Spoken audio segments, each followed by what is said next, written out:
नमस्कार दोस्तों, स्वागत है आपका हमारे YouTube चैनल एजे स्टोरी डायरी में। दोस्तों, आपने अगर अभी तक हमारे चैनल को सब्सक्राइब नहीं किया है तो प्लीज़ जल्दी से जल्दी हमारे चैनल को सब्सक्राइब कर दें और बेल आइकन को भी क्लिक कर दें। आइए जानते हैं सरदार वल्लभ भाई Patel iron man of India के बारे में।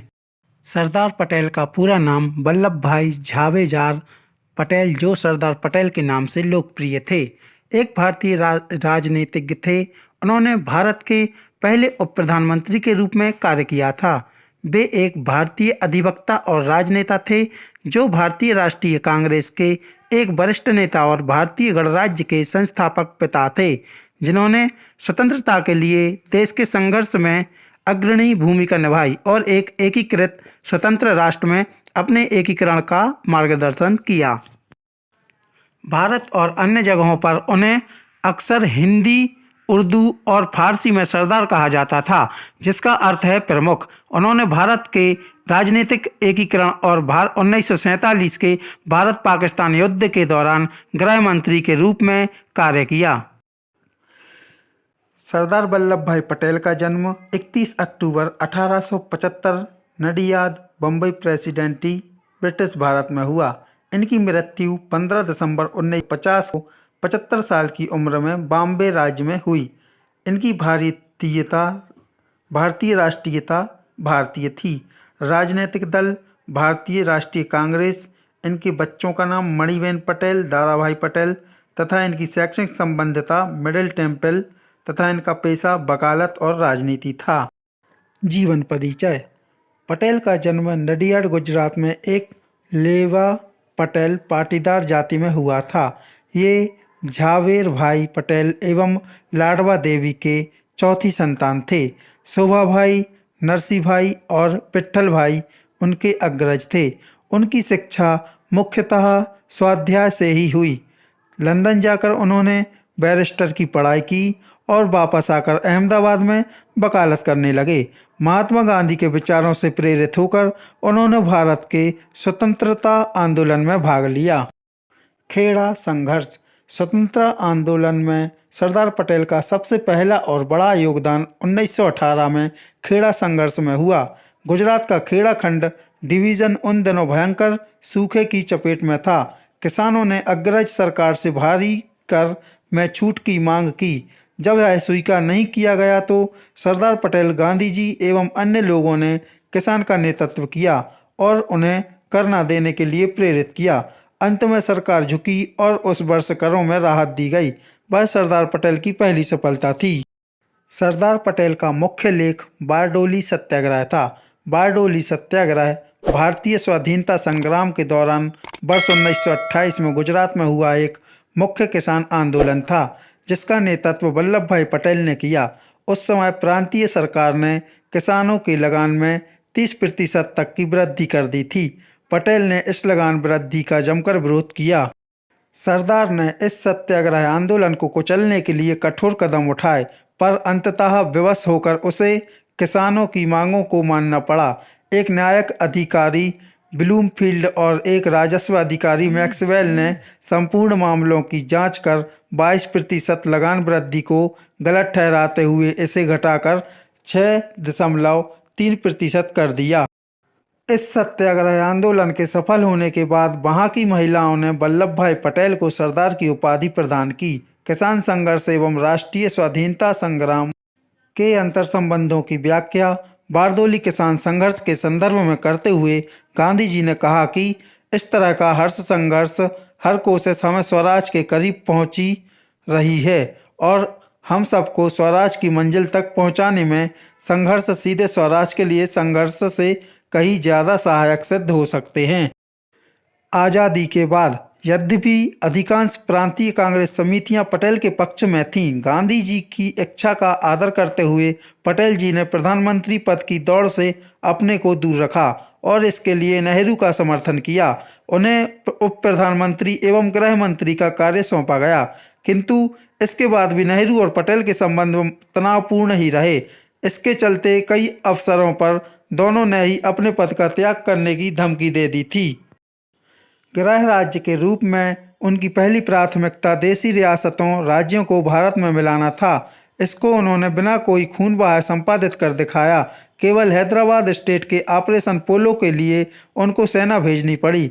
भारत के एकीकरण में उनके महान योगदान के लिए उन्हें भारत का लौह पुरुष के रूप में भी जाना जाता है। सन 1950 में उनका देहांत हो गया। इसके बाद नेहरू का कांग्रेस के अंदर बहुत कम विरोध शेष रहा। देशी राज्यों रियासतों का एकीकरण। मुख्य लेख। भारत का राजनीतिक एकीकरण। स्वतंत्रता के समय भारत में 562 देशी रियासतें थीं।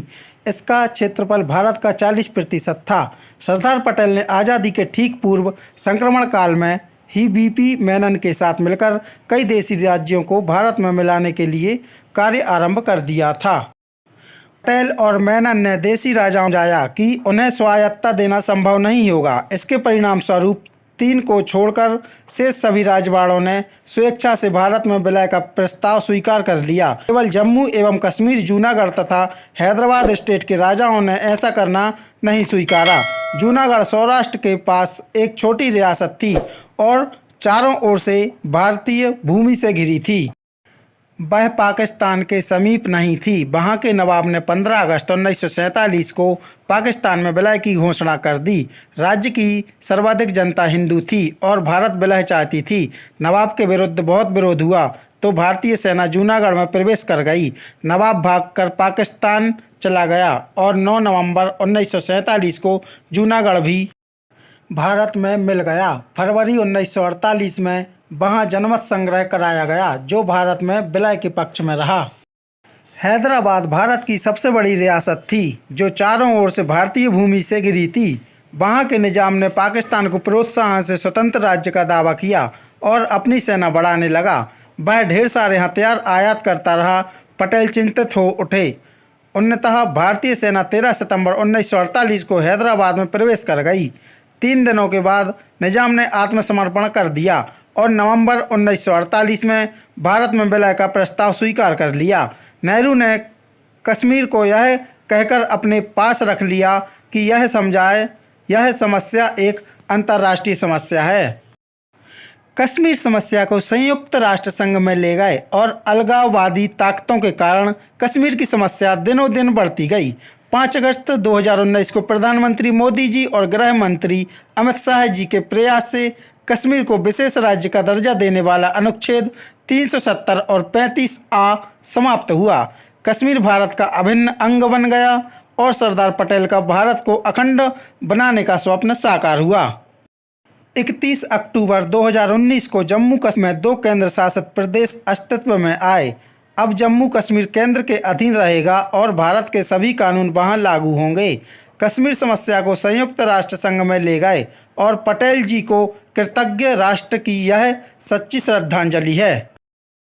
गांधी, नेहरू और पटेल। गांधी जी, पटेल और मौलाना आज़ाद 1940 स्वतंत्र भारत के प्रथम प्रधानमंत्री। पंडित नेहरू व प्रथम उप सरदार वल्लभ भाई पटेल में आकाश पाताल का अंतर था। यद्यपि दोनों ने इंग्लैंड जाकर बैरिस्टर की डिग्री प्राप्त की थी, परंतु सरदार पटेल वकालत में पंडित नेहरू से बहुत आगे थे तथा उन्होंने संपूर्ण ब्रिटिश साम्राज्य के विद्यार्थियों में सर्वप्रथम स्थान प्राप्त किया था। नेहरू प्रायः सोचते रहते थे, सरदार पटेल उसे कर डालते थे। नेहरू शास्त्रों के ज्ञाता थे, पटेल शास्त्रों के पुजारी थे। पटेल ने भी ऊंची शिक्षा पाई थी, परंतु उनमें किंचित भी अहंकार नहीं था। वे स्वयं कहा करते थे, मैंने काला या विज्ञान के विशाल गगन में ऊंची उड़ानें नहीं भरी।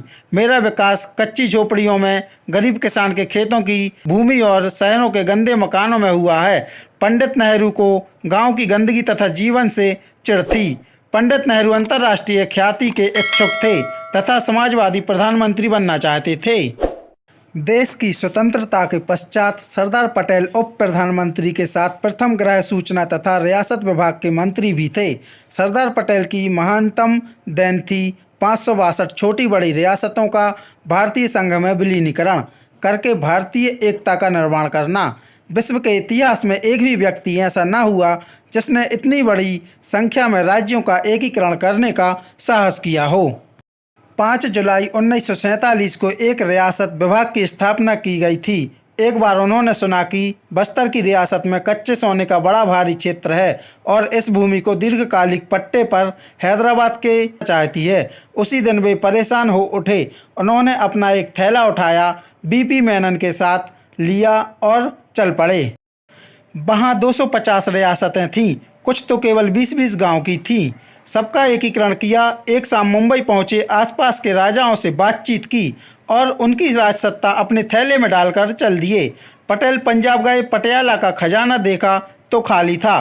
फरीदकोट के राजा ने कुछ आनाकानी की। सरदार पटेल ने फरीदकोट के नक्शे पर अपनी लाल पेंसिल घुमाते हुए केवल इतना पूछा कि क्या मर्जी है। राजा कांप उठा। वे उड़ीसा पहुंचे। वहां के 23 राजाओं से कहा, कुएं में मेंढक मत बनो, महासागर में आ जाओ। उड़ीसा के लोगों की सदियों पुरानी इच्छा कुछ ही घंटों में पूरी हो गई। फिर नागपुर पहुंचे। यहाँ के 38 राजाओं से मिले।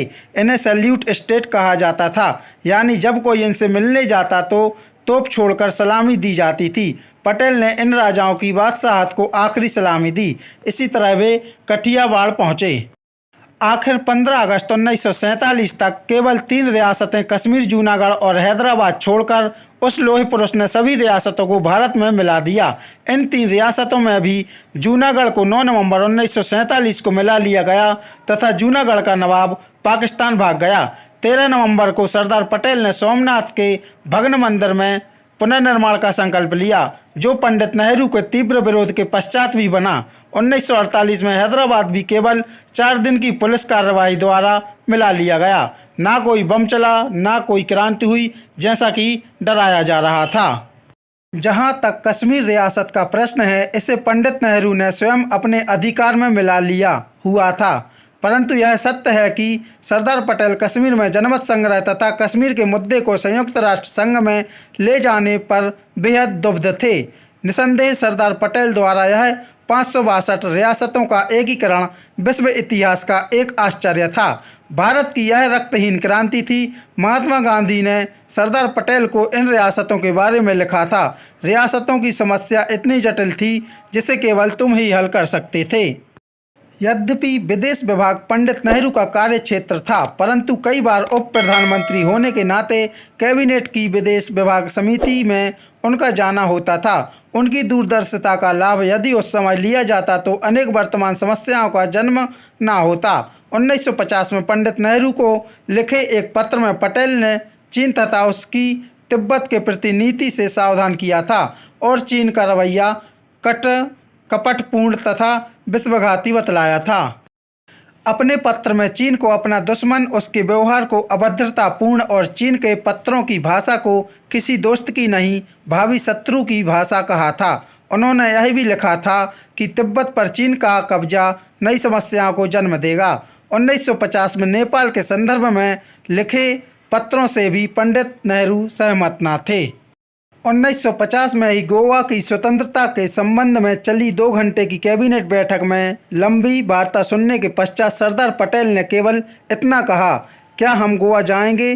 केवल 2 घंटे की बात है। नेहरू इससे बड़े नाराज हुए थे। यदि पटेल की बात मानी गई होती तो 1961 तक गोवा की स्वतंत्रता की प्रतीक्षा न करनी पड़ती। गृह मंत्री के रूप में वे पहले व्यक्ति थे जिन्होंने भारतीय नागरिक सेवाओं ICS का भारतीयकरण कर इन्हें भारतीय प्रशासनिक सेवा IAS बनाया। अंग्रेजों की सेवा करने वालों में विश्वास भरकर उन्हें राजभक्ति से देशभक्ति की ओर मोड़ा। यदि सरदार पटेल कुछ वर्ष जीवित रहते तो संभवतः नौकरशाही का पूर्ण कायाकल्प हो जाता। सरदार पटेल यहाँ पाकिस्तान की छल व चालाकीपूर्ण चालों से सतर्क थे, वहीं देश के विघटनकारी तत्वों से भी सावधान करते थे। विशेषकर वे भारत में मुस्लिम लीग तथा कम्युनिस्टों की विभेदकारी तथा रूस के प्रति उनकी भक्ति से सजग थे। अनेक विद्वानों का कथन है कि सरदार पटेल बिस्मार्क की तरह थे।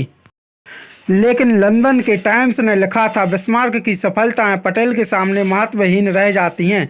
यदि पटेल के कहने पर चलते तो कश्मीर, चीन, तिब्बत व नेपाल के हालात आज जैसे नहीं होते। पटेल सही मायनों में मनु के शासन की कल्पना थे। उनमें कौटिल्य की कूटनीतिज्ञता तथा महाराज शिवाजी की दूरदर्शिता थी। वे केवल सरदार ही नहीं बल्कि भारतीयों के हृदय के सरदार थे। सरदार पटेल के लेखन एवं प्रकाशित पुस्तकें। पटेल का सम्मान। सरदार पटेल राष्ट्रीय स्मारक का मुख्य कक्ष। अहमदाबाद के हवाई अड्डे का नामकरण सरदार वल्लभ भाई पटेल अंतर्राष्ट्रीय विमान क्षेत्र रखा गया है। गुजरात के वल्लभ विद्यानगर में सरदार पटेल विश्वविद्यालय सन 1991 में मरणोपरांत भारत रत्न से सम्मानित।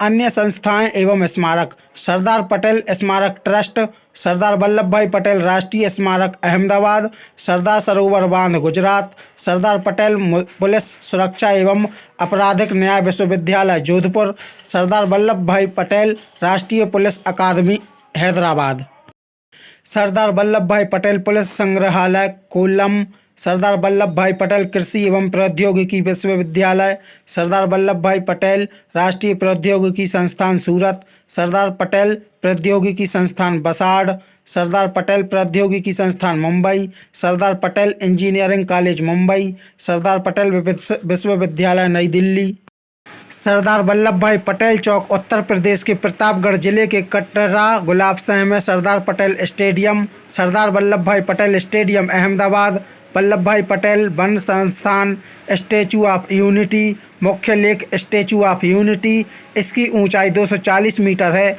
जिसमें 58 फीट का आधार है।